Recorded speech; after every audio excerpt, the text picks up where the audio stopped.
the team is able to align, or the leader is able to align the entire team around common objectives. Kanina, sabi nila Jerry, okay na.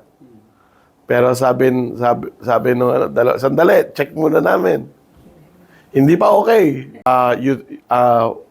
One of the indication of a high-performing team is that because they're able to learn from mistakes, they don't repeat their mistakes. Kanina, well, laro lang naman yun. Gusto ko na talagang pigilin si Kat at si Alex kasi parang nilalaban loop siya ng bibigay ni Alex yung, ito na, divide ko na, bibigay kay Kat. Tapos gaganon ni Kat.